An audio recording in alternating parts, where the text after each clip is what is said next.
watashi ah oo looga hadlayay soo nooleynta qorista iyo hadalka afka Soomaaliga ayaa lagu qabtay galbeedka magaalada London. Kulankan waxaa ka soo qayb galay xubno firfircoon oo kala socday qaybaha jaaliyadda Soomaaliyeed ee degan wadanka Ingiriiska gaar ahaan magaalada London iyo guddiga Akademiga Goboleedka af Soomaaliga ee Bariga Afrika kuwaas oo ka wada hadlay sidii afka Soomaaliga loo badbaadin lahaa loogana tashan lahaa horumarintiisa iyo ururintiisa. waxaana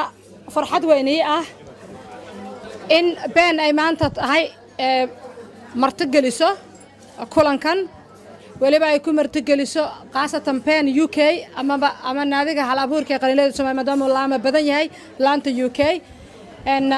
waxaan leeyahay kulankii wada tashiga ee laga yeelanayay akademiyada af Soomaaliga waa inoo furan yahay gabigiinana soo dhawaada waxa maxay ahayd uu ka kooban yahay waxyaalaha aanu la soo safarnay oo aan lahaa dhambaal baan sidnaa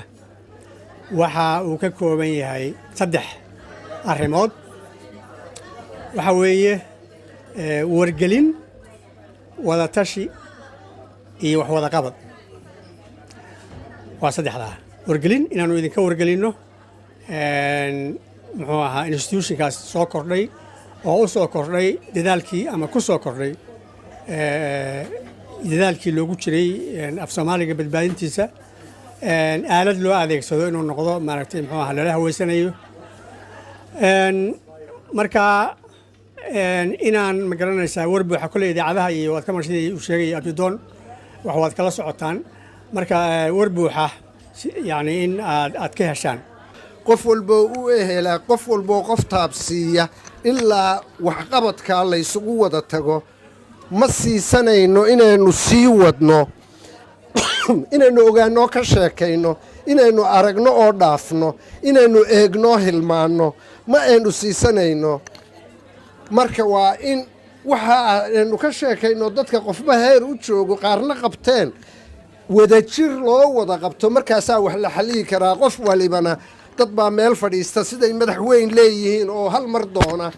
mushkiladaas oo dhulka Soomaaliyeed ay leeyihiin inay wada xaliyaan ma aha sida anigu sidaan u arkaa cid waliba inay far line kamida qaadato oo ka xalkiisa daba gasho ayaanu u tooleynaa in bahdii farta iyo dhaqanka iyo waxa akademiyadu qabanayso ay gooni u qaadato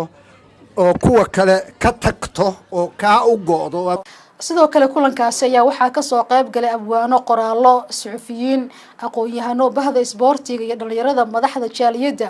iyo maayaro Soomaali oo xaafadaha Sood ka socday anigoo kale imika xaafadayadoo kale sidoo Cabdikariin oo u sheegi karo waxa weeyaan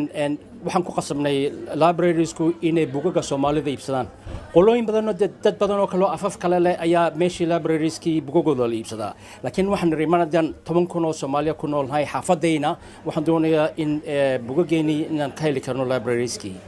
ta kalena waxaan talabada kale aan doonaynaa ka fikirno waxa weeyaan macallimiintii caruurteeni iskuulada afkeena ku bari kartay in meeshiina laga hagaajiyo